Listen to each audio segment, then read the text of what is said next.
Good morning, everybody, and I'm saying good morning because, well, it's about 6 a.m. that I'm coming out here today because I've been working on the Volkswagen bus all night long. I only have a couple hours of sleep, and I'm trying to get out here to remove the rest of the ball joints and things on it. But anyway, we'll talk about that more towards the end of this video. Right now, we want to talk about go-kart stuff because that's what this video is about. And why is that turned on? Let's fix that there. I'm in the wrong mode on this camera. Fixed! Hey, why is it selecting my face? Stop picking my face. Only my friends can pick my nose. All right, I think we're good. Maybe. I don't know. Anyways, we got a little short one for the go-kart stuff today because, like I said, I haven't had a whole lot of time to do stuff with the go-karts, but we did take out the go-kart last week, and you might remember we replaced the ball joints on that side, and I ran around at David's house. I mean, we had a great time. Nothing broke that night, so I thought. When I got home and I unloaded this cart from the trailer, and you may notice it, there's an awful lot of camber on that wheel, and that's when I saw it. I realized that this spindle is broken, and this is the, you can see I can actually pull it out. Yeah, the whole spindle is about to let go. The little stub that's on there breaks. And this is the typical weak part of all KT196 go-kart is related to the spindles. Now, I know we replaced the ball joints on it, but again, that's spindles. These things are just too small, too weak. And maybe they built them that way on purpose, so that way you had something that breaks away. But I need to come up with some other better solution for this. And I've been looking at the Candy Spider go-kart and some of the stuff that's on here, and this I have a completely different plan for, so I'm going to have some leftover parts. So there's a possibility I may start taking some things from this and grafting it onto here. But before we get into any of that, let's take a moment to talk about our sponsor today, the HIPA Store. If you're looking for quality replacement parts for your lawnmower, chainsaw, generator, or other outdoor power equipment, the HIPA Store has what you need. They even have parts for some go-karts. If you haven't yet checked out the HIPA Store, you need to. Please follow the affiliate link down below in the video description. The HIPA Store is always running some kind of sale, so check back regularly. It may be a good time to buy that spare carburetor, that extra chainsaw chain, some spark plugs, or other parts. The HIPA Store has parts so inexpensive, it doesn't make sense not to keep some spares. So again, to check out the HIPA Store, please follow the affiliate links down below in the video description, because when you support the HIPA Store, you also support the creation of my YouTube videos. Special thanks again to the HIPA Store for sponsoring this video.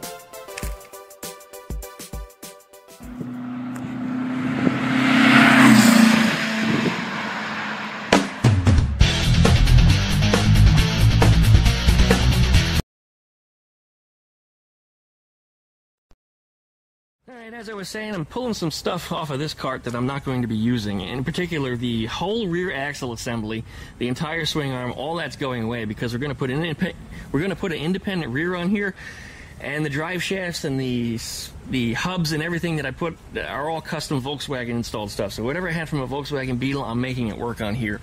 This will also be upgraded to some kind of high horsepower engine, some kind of probably sport bike engine. I want to do something really big and really fancy on this, but that axle's not necessary, and people keep telling me, hey Duckman, you need to put bigger wheels and tires on this thing.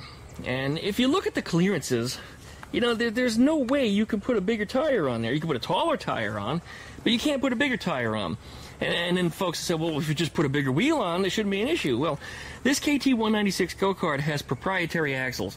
I forget the number of splines that are on the end of the axle and the diameter of it, but there's nothing else that fits it. Trust me, I've looked, and I've been looking for the last year, and I found nothing that fits it except for those rims. That's it. Now, I suppose there's a possibility I could cut the rim down and make a hub out of it, you know, drill 4 bolts in it and make it work so that way I could bolt it up to something else. But even if I were to fit a bigger wheel or tire on here, the problem is the axle is just so wide. There's just so much axle that's here. So again, bigger, fatter tire, it's going to hit the swing arm. There's no way to move that out. Sure, I could add some spacers or something. When you start stacking spacers, you get a wobbly wheel. And that's probably just not a good idea. The other option, of course, is to change out the axle, but being that this is a proprietary axle, it has some very non-standard sizes to it. In particular, it's 28 millimeters, and I haven't found a 28 millimeter go-kart axle for anything else. But I'd have to get a longer axle that would fit. I think the thing starts at 20 millimeters at the end, 28 millimeters where the bearing hits, and then it's even bigger in the middle. Why they built it that way is beyond me, but it's probably just because that way when something breaks, you need their parts. So anyway, the thought was, since this entire rear end is not going to be used, and it's going with an independent rear suspension, will this axle fit in here? So I looked at the bearings on here, and the bearings are 30 millimeters, not 28s like this. And you might say, hey, that's not so bad, just go ahead and change out some bearings. And that's a possibility, that might work. But if you ever priced non-standard bearings, because that's what it is, something that's going from 28 millimeters to 30 millimeters with the same outside diameter that this already has, I was looking at roughly $55 a bearing. So $110 for just a set of wheel bearings just seems a little bit extreme to me. So I'm just not going to go that route. Now, there's always a possibility that I could cut the bearing holders off of this and then weld them underneath that swing arm, and that's a possibility also. Now, one thing I did do is I mentioned the width in between the rims on either side, so that way I could figure out exactly how much axle we have here. And when I measured in between the rims on this, and this really surprised me, they were the same within about an inch. Yeah, it's pretty close. So this axle, providing that I could make the bearings fit on it, would work on the back of here. The downside is, though, with the taller wheels and tires that are on here, it's going to raise the back way the hell up. And the front needs to be raised equally, and I haven't figured out what we're doing with the front yet. But in order for me to put that under there, again, I'd have to do a little bit of this and that and all this nonsense with bearings and, yeah, anyway, it can be done. But the trouble is, if you're driving a bigger wheel, you also need a bigger axle sprocket. And that one already has the axle sprocket on it. But the trouble is, the engine lives so close to the axle that that sprocket won't fit anymore. Even though it's approximately in the right spot also. When I measured left to right, the sprocket clearance versus the one that's in here, it's really close. And of course, my jack shaft allows me to adjust the sprocket, so I have some alignment. I can play with it. But, again, it's going to do some goofy things. It's going to raise the rear up. I did look at also possibly switching out the swing arm. I looked at where the bolts go on here and checked them over here. And believe it or not, the swing arm on the bigger cart is actually the smaller one. Yeah, I mean, it's longer, but the width of it is much, much smaller. So there's still a possibility that I could, make up some mounts and just move the entire arm over. But still, clearancing issues with the engine is going to be a problem. I'd like to try to retain the swing arm that's on here, because this maintains the same wheelbase that I have. I don't want to keep making the cart so much bigger, because if I wanted a bigger cart, I'd just use that. But the thing I like about this cart so much is that it only weighs about 300 pounds versus this thing, which is 700. And when I put the bigger engine in it, it's going to be even heavier than that. So, some things to think about. There's a possibility that axle could end up on here.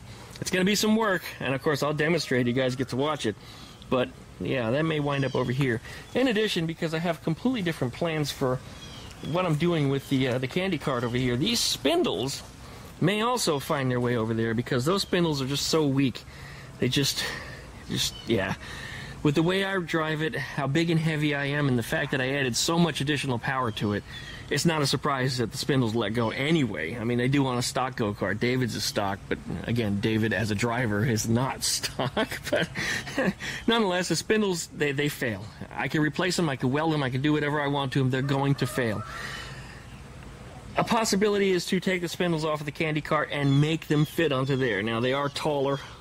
They do have larger ball joint bolts. Doesn't mean it's impossible, but it doesn't mean it's going to take some work to make it happen. But, hey, that's what I do here.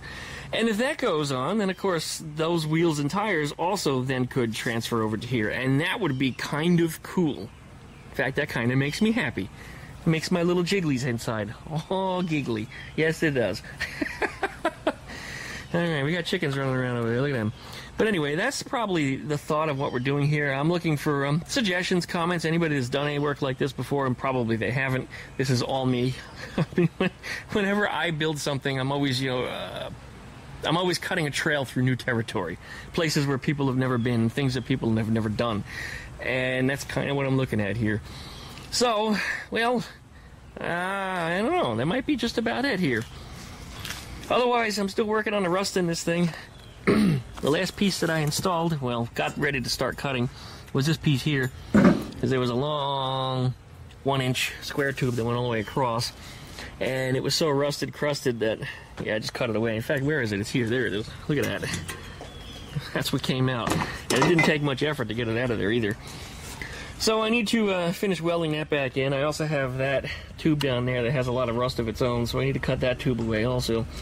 So this frame still needs some work before we get any further on it. I have to check with the vendor where the trailing arms were shipped from, where they sent me the two right-hand side ones and I needed a lefty, or vice versa. Maybe they sent me two lefties, I needed a right. I can't remember. Anyway, I've got it all documented inside and I got their phone number.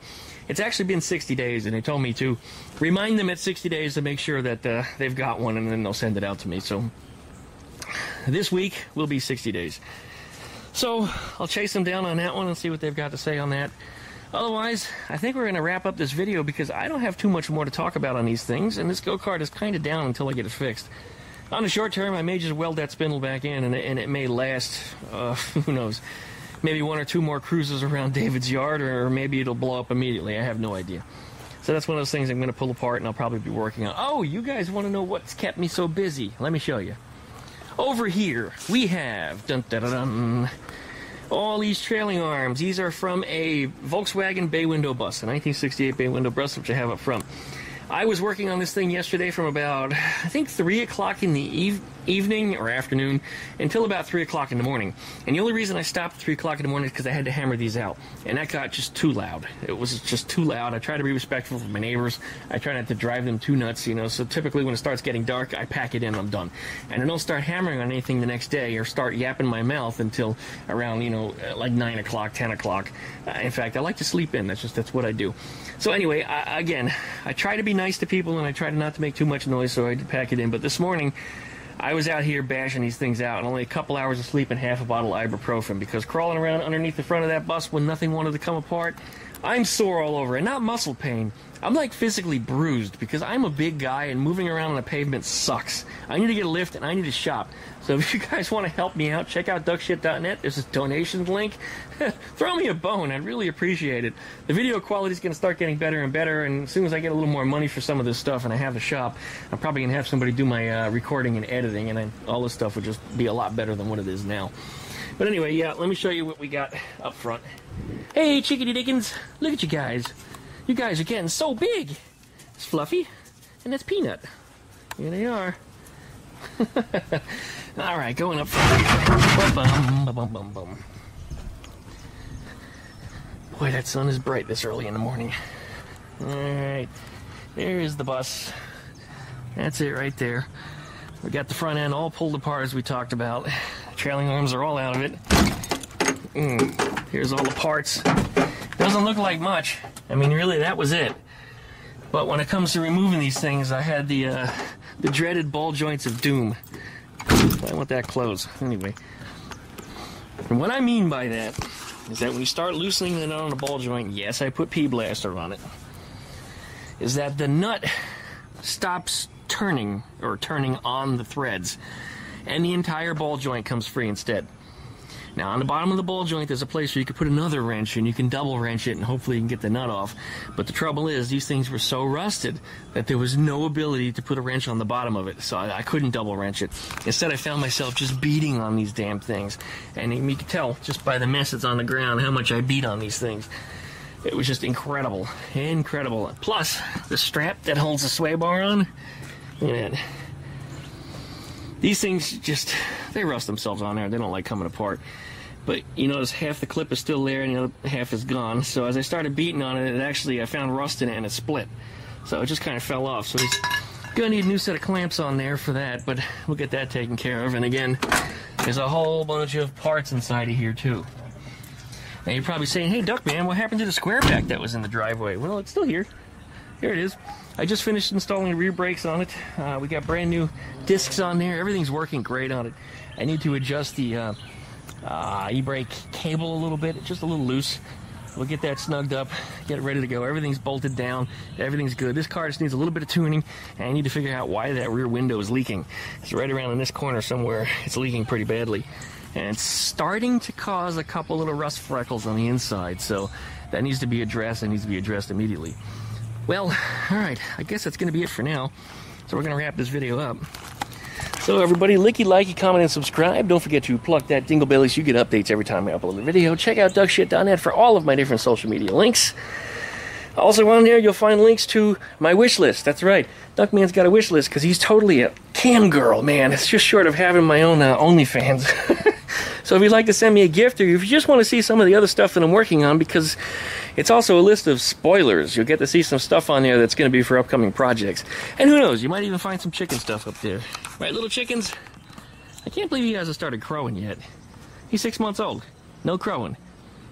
Biddy was crowing by the time he was, I think, 4 or 5, and Biddy was his father. Yeah, so, anyway. And yes, not was. Biddy is his father, and Biddy's still alive. He's inside screaming his head off. He's about to come outside. I just didn't want to start recording with him yapping. So that's why I haven't bothered yet. Anyways, that's it for now. Thanks for watching, everyone. We'll see you next time.